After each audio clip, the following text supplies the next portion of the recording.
Oke, kita mulai dengan hand off atau handover ya. Jadi hand off itu istilahnya punyanya Amerika. Kalau istilah umumnya itu kita lebih sering dengarnya adalah handover.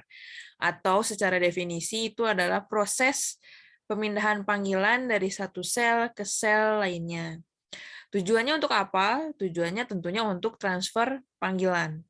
Jadi kalau misalkan teman-teman nih lagi nelpon itu di cover sama BTS di misalnya teman-teman ada di Unjani. Nah, itu di cover sama site yang di Unjani. Terus teman-teman sambil jalan, misalnya sambil jalan kaki nelpon itu berpindah. Nah, itu perpindahan itu misalnya dari sel yang di Unjani pindah ke misalnya site Puri Pajar, perpindahan itu disebut dengan handover. Nah, jenis handover ini ada dua sebenarnya. Ada yang disebut dengan hard handover, ada yang disebut dengan soft handover. Nah, hard handover ini dibilangnya adalah break before make. Kalau soft handover itu disebutnya dengan make before break. Ini maksudnya gimana? Maksudnya adalah, jadi kalau misalkan ya, teman-teman punya panggilan, jadi saya gambarin, misalkan di sini ada BTSA, anggaplah ini BTS lah ya, walaupun gambarnya nggak bagus. Ini gambar BTSA, kemudian yang ini adalah BTSB. Nah, yang perpindahan yang disebut dengan hard, jadi ada yang hard handover, ada yang soft handover. Jadi maksudnya adalah misalkan di sini ada orang ya, dia lagi nelpon, dia awalnya pertama kali adalah di cover sama sel A. Kemudian dia jalan nih ke sini, dia pindah jalan orangnya jadi ke sini. Karena dia pindah ke sini, si orang ini karena berpindah, akhirnya dia berpindah, dia jadi di cover sama yang sel B. Nah, itu maksudnya handover itu seperti itu. Jadi sel yang mengcover dia itu berpindah. Nah, tadi bedanya ada hard sama soft. Kalau hard itu, jadi ada hard, ada soft. Kalau hard tadi kita bilangnya adalah break before make. Ini maksudnya gimana? Jadi diputusin dulu. Ini kalau saya bilangin adalah putus dulu, baru disambung. Ini bukan maksudnya putus dulu pacarannya baru nyambung sama yang lain ya. Kalau soft itu dia disambung dulu, baru putus. Itu kebaliknya ya. Jadi kebalik. Maksudnya gimana? Jadi maksudnya adalah gini. Kalau misalkan ini ya, yang ini si yang gambar yang ini mau si yang merah ini orangnya mau pindah ke yang biru misalnya karya biru. Jadi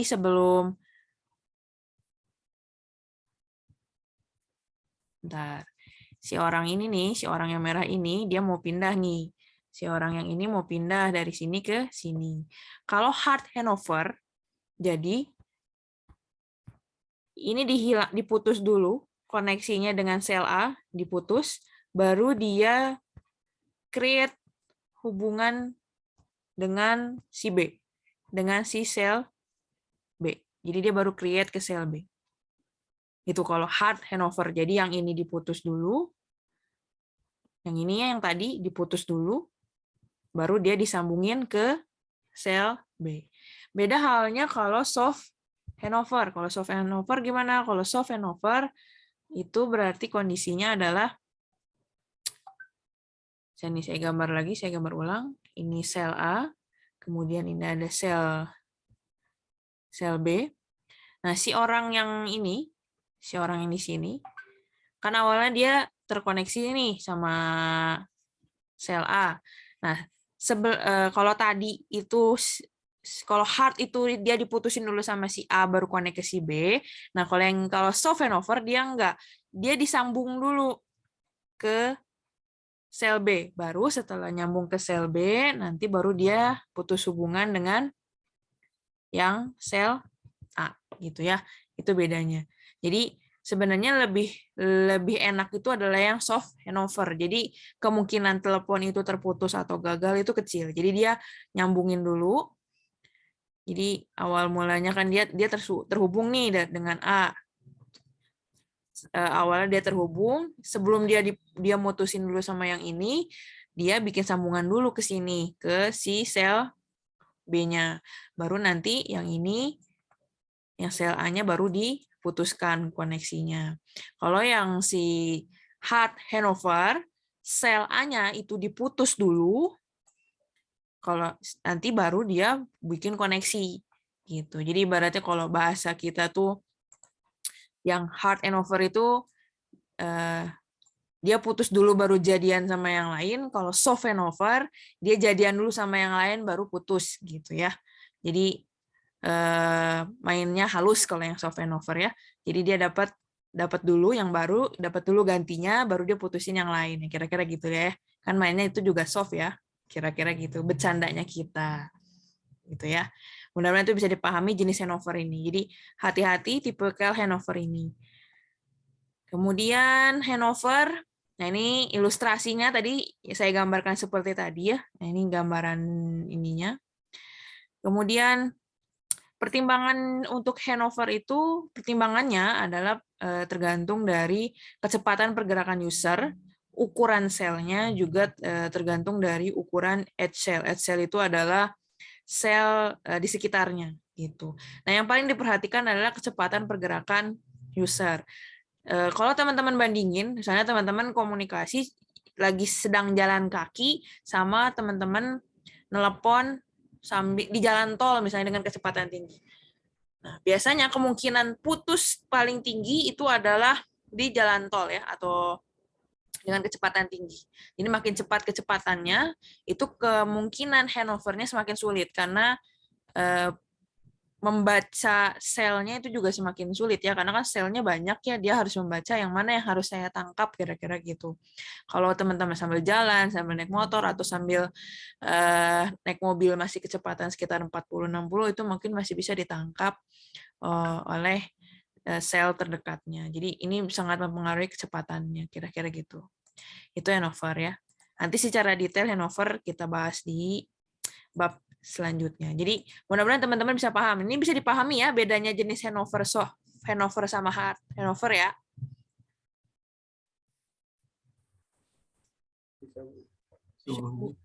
Sepi bener, jangan pada tidur ya. Hujan soalnya. Bisa, Bu. Kirain. Hujan soalnya, nanti dikira tidur. Oke, kita lanjut ke interferensi. Nah, ini juga interferensi sudah saya bahas juga di pertemuan sebelumnya, itu sering ketemu. Kita bakal sering ketemu permasalahan interferensi. Nah, interferensi ini di sistem seluler terutama itu ada dua tipe sebenarnya. Ada tipe co-channel dan ada juga tipe adjacent. Bedanya apa? Bedanya adalah kalau bentar.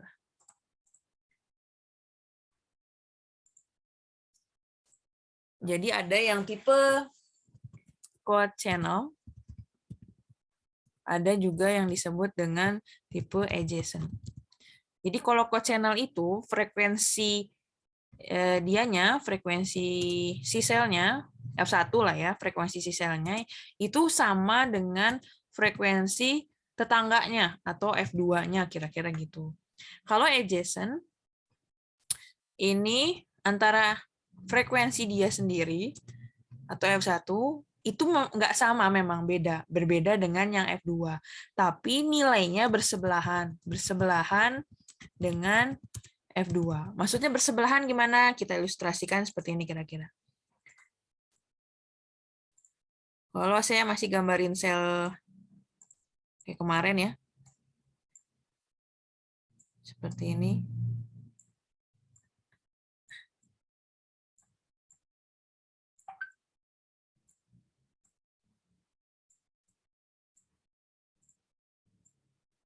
Kira-kira lah ya, kira-kira seperti ini.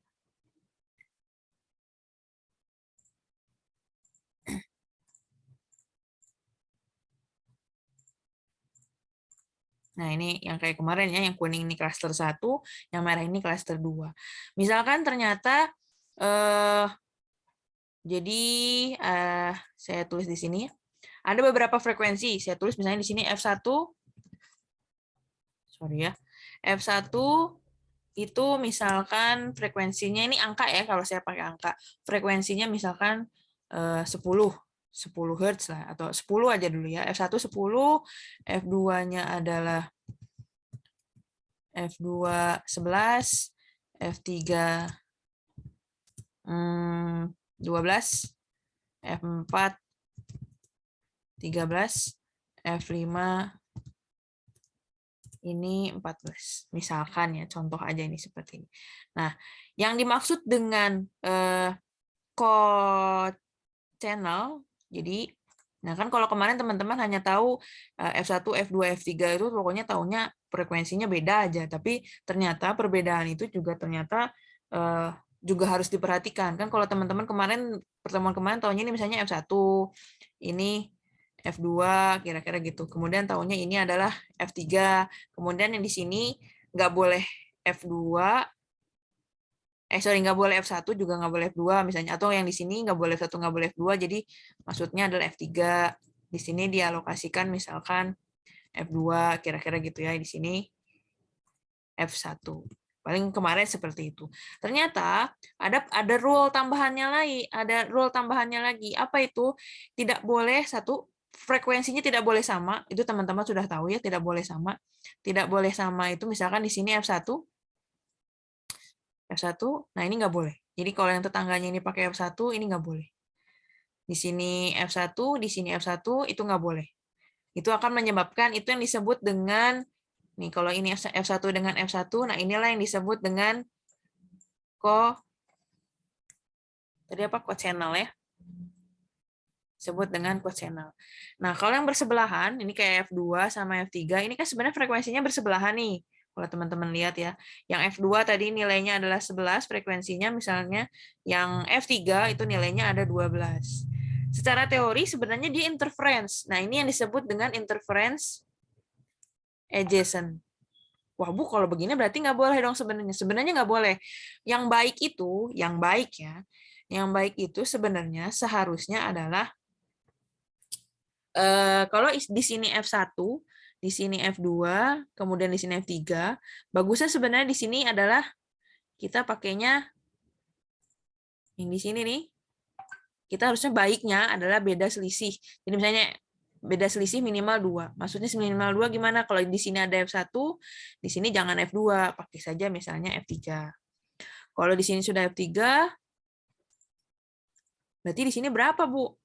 Kan F3-nya udah dipakai, ada F1, ada F2 pula ini deketan. Ya baiknya sebenarnya ya pakailah di sini misalnya F4, nanti ada F3 di sini. Pakailah di sini F5 misalnya. Nah, di sini pakai F1 it's okay karena di sini ada F3 dan F5. Ini F1 sama F2 nih deketan nih secara frekuensi, yang satu 10, yang satu 11. Kemungkinan interference ada nggak? Ada. Itu interference yang namanya interference adjacent ya. Nah, berarti ini sebenarnya baiknya tidak berdekatan seperti ini. Jadi gimana dong, Bu? Ya, bisa aja diakalin sebenarnya misalnya ini diganti. Ini misalnya jadi F berapa ya? F4. F4. Yang ini berapa, Bu ya? Ini nggak deketan kan? Dia biar nggak sama dengan F1 misalkan, jadi F3 nggak bisa, F5 nggak bisa. Misalkan di sini ada F6, masukinlah F frekuensi yang ke-6, F6 gitu. Wah, ternyata 6 sama 5 ini deketan ya. Adjacent seling 1 kira-kira gitu. Berarti masih adjacent dong, Bu. Ya, masih adjacent. Kalau secara teori iya masih adjacent. Nah, kesulitan kita sebenarnya terutama teknologi 2G, itu kesulitan kita sebenarnya adalah mengalokasikan frekuensi yang seperti ini. Ini masalah banget sebenarnya. Ya kalau teman-teman lihat ya tadi kan masang F6, di sini ada F5. Masang F3, di sini ada F4. Masang F2, di sini ada F1. Kayaknya ribet banget ya. Jadi harusnya gimana dong Bu biar dia nggak interference ya. Seminimal mungkin mengurangi lah gitu. Jadi jangan sampai boleh ada adjacent tapi tidak boleh terlalu banyak. Yang tidak boleh sama sekali itu adalah yang kondisi yang co-channel. Ini sama sekali diharapkan tidak boleh dan tidak ada. Jadi sel yang bertetangga ini F1 dan F1 gitu, atau F1 di sebelahnya juga ada F1, di bawahnya F1. Nah, itu sama sekali yang tidak boleh. Kalau adjacent biasanya dia masih diberikan toleransi. Boleh lah ya gitu, tapi tidak boleh terlalu banyak. Kenapa? Karena nilai C2I-nya si ini, nilai interference-nya dia akan membuat nilai C2I-nya itu makin kecil kalau kondisi cochannel dibandingkan dengan kondisi yang adjacent gitu. Ini secara kesulitan, tingkat kesulitan ini biasanya ketemu di 2G. Beda halnya di 3G dan teknologi atas-atasnya, itu frekuensinya ternyata bisa sama loh. Kok bisa ya Bu bisa sama? Ternyata nggak masalah kok Bu kanal-kanalnya sama. Iya, tidak masalah. Tapi dia metode aksesnya kan ada, kalau teman-teman ngehnya ada FDMA, TDMA yang gitu-gitu. Nah kan beda ya, udah mulai 3G itu udah pakai CDMA. Jadi Port Division Multiple Access. Jadi yang dipakein multiple access-nya bukan frekuensi, juga bukan time domain, tapi code. Jadi jauh lebih fleksibel. Begitu juga dengan yang 4G ataupun 5G. Jadi bermain seperti ini tuh biasanya kalau teman-teman bingung ini kepake banget emang Bu ya. Ya kalau teman-teman belajar dari teknologi 2G ini kepake banget sebenarnya gitu. Dan prinsipalnya adalah yang code channel ini nih, yang kejadian code channel ini nih sebenarnya sama sekali diharapkan kalau code channel ya kalau ini F1. Kalau di sini F1 kalau bukan F1 ya tidak perlu. Tapi kalau dia sama-sama F1 di sini dan di sini ya itu yang harus diwaspadai. Berarti dia akan terjadi yang namanya code channel. Impact-nya apa kalau terjadi di code channel? Itu ada impact-nya sebenarnya. Impact-nya nih salah satunya ini adjacent ya. Kalau adjacent penyebabnya ini penyebab terjadinya.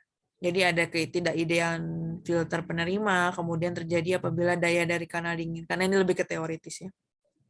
Tapi konsepnya adalah seperti tadi. Penyebabnya akan menyebabkan apa sih kalau ada interference? Yang pasti nilai C2I-nya tadi semakin kecil. Yang kedua, kualitasnya itu juga akan semakin buruk dan akan berimpact kalau teman-teman nelpon akan sering putus panggilannya atau mungkin sering gagal karena frekuensi si sel yang mengcover teman-teman itu sama dengan sel yang sebelahnya atau tetangganya itu ya.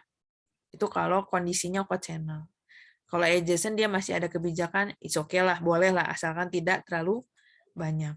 Itu kondisi interference. Nah, secara detail sebenarnya materi interference nanti kita bahas di bab pertemuan minggu depan. Nih ya, ini udah ada sebenarnya. Ini bedanya interferensi co-channel dan adjacent, detailnya, terus cara menghitung, cara mendesain frekuensinya, bagaimana pengulangannya, bagaimana ada di bab 4 ya, berarti pertemuan minggu depan.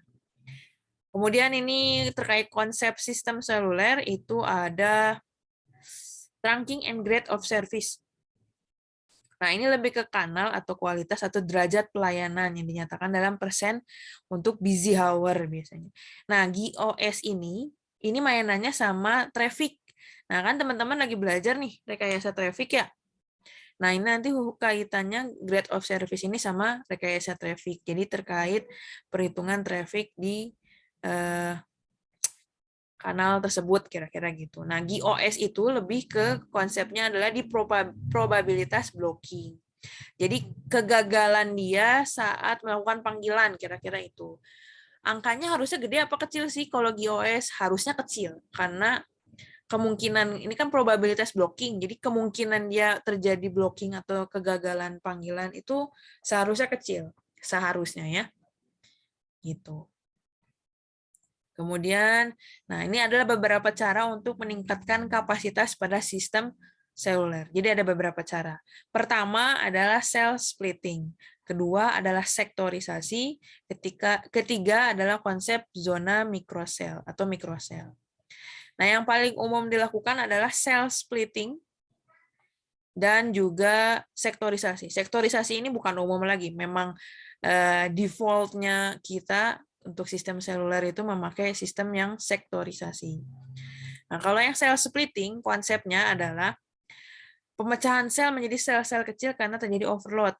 Jadi satu sel yang ini yang sel satu yang ini dibagi jadi misalkan satu jadi dua sel di dalamnya kira-kira. Kalau saya bilangnya itu cell split. Nah, ini kira-kira gambarannya seperti ini. Atau kalau saya gambar secara versi sayanya kira-kira gini. Anggaplah, sorry. Nah, anggaplah ini satu sel. Kalau ini berarti 2 sel. Ini kalau begini berarti 3 sel. Nah, dengan kondisi 3 sel ini ternyata kapasitasnya nggak memenuhi. Salah satu cara adalah dengan cell split atau sel yang satu ini itu di split. Di split maksudnya gimana, Bu? Di split itu jadi maksudnya kita bikin sel baru di dalam sel. Nah, jadi kita kayak bikin sel baru di dalam sel. Jadi gimana? Ada sel ini, kemudian kita bikin lagi. Bentar ya.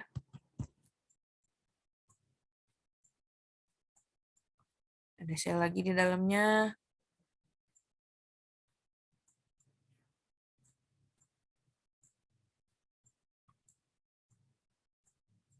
Nah, kira-kira gitu. Jadi ada sel yang satu ini yang awalnya cuma sendirian, sekarang dia jadi ada misalkan jadi 4 atau jadi 3, jadi 5, ya tergantung kebutuhan, butuhnya berapa.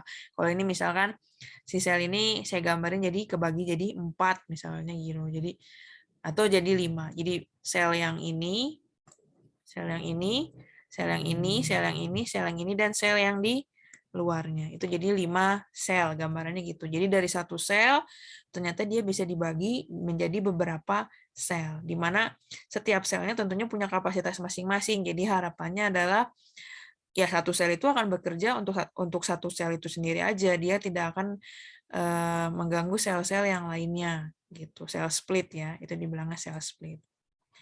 Nah, satu lagi adalah sektorisasi atau sektoral. Nah, kalau sektoral itu hampir mirip sih dengan cell split.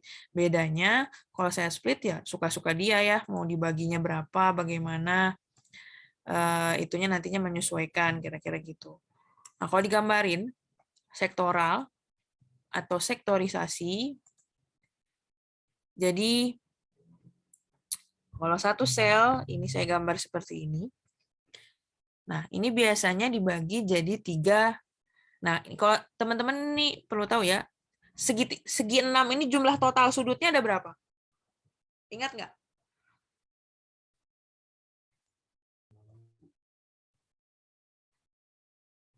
Sudut yang ini nih. Ntar, kalian yang bingung, sudut yang ini. Ini tambah ini, tambah ini, tambah ini, tambah ini, tambah ini. Totalnya ada yang tahu berapa? 6, Bu. 6. Ya, 6 derajatnya maksudnya.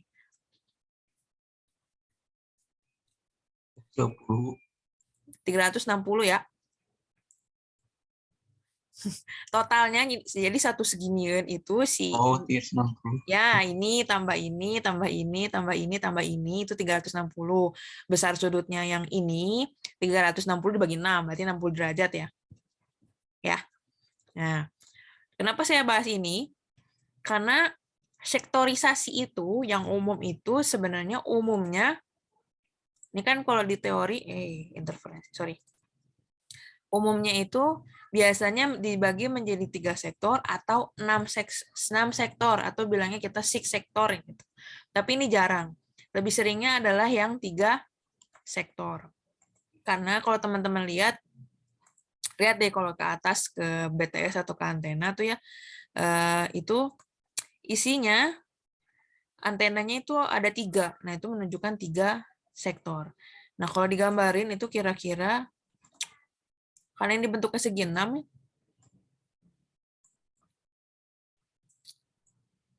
Kira-kira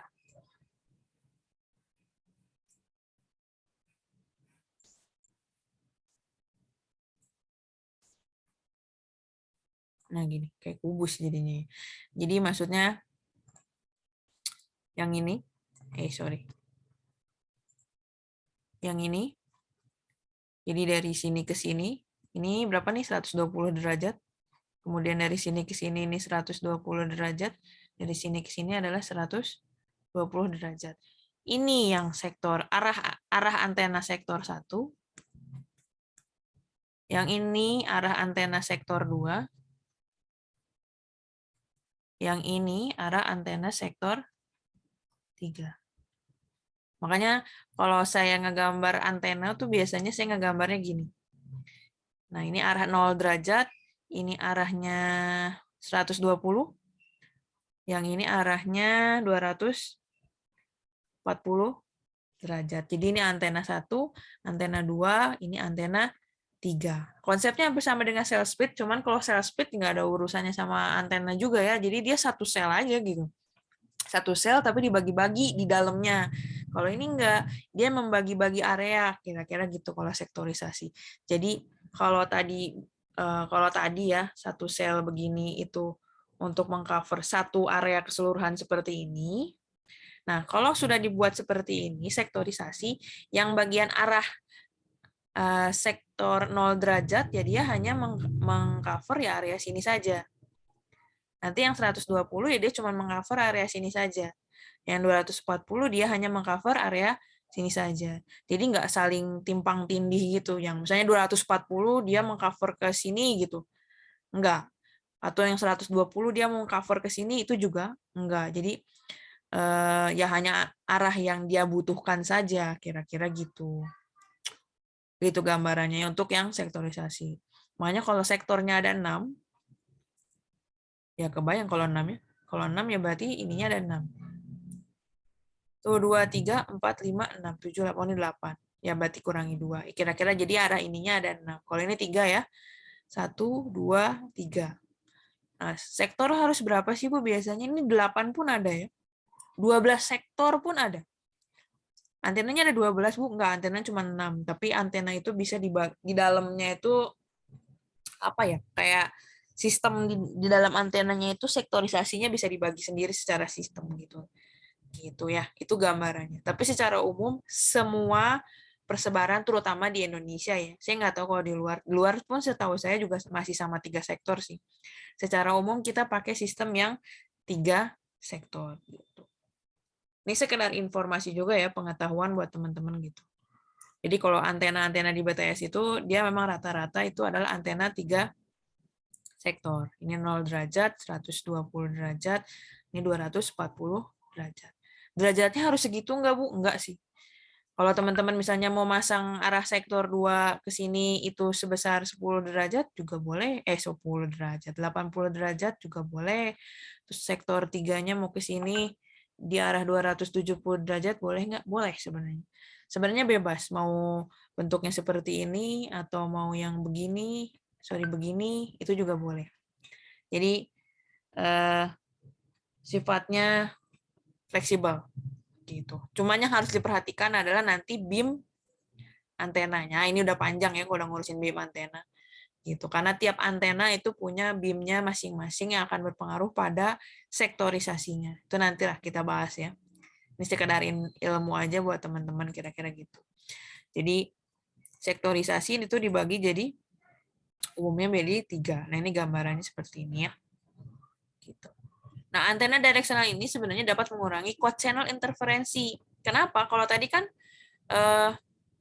satu sel itu satu frekuensi. Nah, ini satu sel teman-teman ternyata bisa jadi alokasi 3 frekuensi. Jadi di sini bisa pakai frekuensi yang bisa pakai 1, 2, 3 juga tetap sama asal tidak saling berhadapan, kira-kira gitu. Jadi bisa disesuaikan. Nah, satu lagi adalah konsep zona mikrosel. Konsep zona mikrosel hampir mirip juga dengan cell split. Bedanya kalau yang mikrosel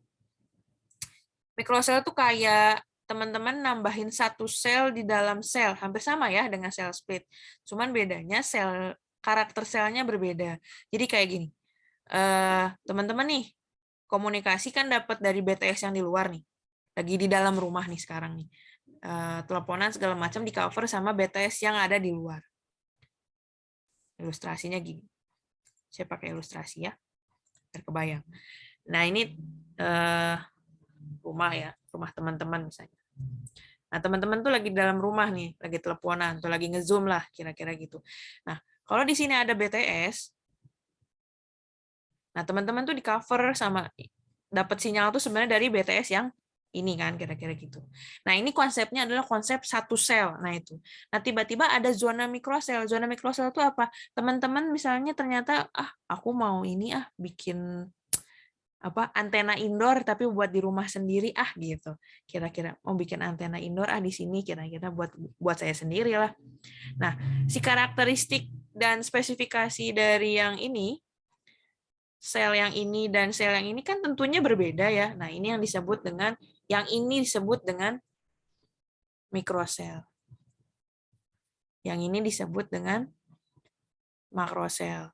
Kenapa? Karena selnya besar ya ukurannya, coverage yang di luar. Kenapa dia dibilang mikrosel? Karena dia cuma mau mengcover rumah ini aja gitu. Makanya dia disebut dengan mikrosel gitu. Jadi coverage-nya lebih sempit. Tapi tidak saling berkaitan antara yang ini dengan yang ini, itu tidak saling berkaitan. Kalau tadi sel split, si selnya tadi. Nah, ada sel lagi di dalam sel. Nah, ini sel yang muncul-muncul ini tuh saling berkaitan dengan si sel yang awalnya. Jadi, ibaratnya kalau dalam tubuh kita muncul jerawat kah atau muncul bentol, ya itu kan bentolan atau gatal-gatal itu atau apalah segala macam yang keluar dari tubuh kita itu adalah bagian dari tubuh kita kan. Nah, itu yang disebut dengan cell split. Atau kalau teman-teman ingat amuba ya, amuba itu kan dia membelah jadi dua kan awalnya dari diri dia sendiri kan. Nah, itu yang disebut dengan cell split. Jadi ya dari sel itu aja dia membelah gitu. Beda halnya dengan konsep mikrosel. Jadi kita kayak nambahin lagi sel baru, tapi sel barunya itu tidak ada kaitannya dengan yang sel yang lama. Jadi tidak saling berhubungan. Dia berdiri sendiri gitu. Dan dia memang untuk membantu kapasitas area tertentu. Nah, selain mikrosel ini ada beberapa tipe sebenarnya. Jadi ada makrosel ini yang biasa teman-teman lihat, ini BTS masuk ke dalam kategori makrosel ya. Mikrosel ini ada yang di dalam rumah itu biasanya ada makrosel, ada pikosel, ada lagi nanosel. Kebayang ya makin kecil, tapi sampai sekarang sih implementasinya sudah sampai femtosel. Gitu. Jadi lebih kecil lagi kira-kira gitu bayangannya ya. Jadi ada makrosel, mikrosel, pikosel, nanosel dan juga femtosel. Gitu. Ini informasi dan ini sel-sel ini ya tidak saling berhubungan antara sel satu dengan yang lainnya. Mereka berdiri sendiri hanya punya karakteristik coverage dan capacity yang berbeda. Yang paling bagus yang mana? Yang paling bagus tentunya makrosel lah, karena dia lebih besar. Cuman karena saking besarnya dia, tentunya dia punya keterbatasan. Nggak semua bisa dia cover. Akhirnya muncullah mikrosel untuk mengcover diri dia sendiri. Atau mungkin dia muncul pikosel untuk mengcover diri dia sendiri. Begitu. Jadi ada 3 konsep ya untuk meningkatkan kapasitas pada sistem seluler. Ada cell split, ada sektorisasi, dan ada konsep zona mikrosel. Oke, begitu. Sampai sini ada yang mau ditanyakan dulu?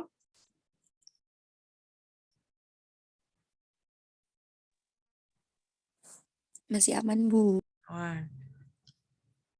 Ada yang mau ditanyakan nggak? Maksudnya mau memperjelas atau apa gitu?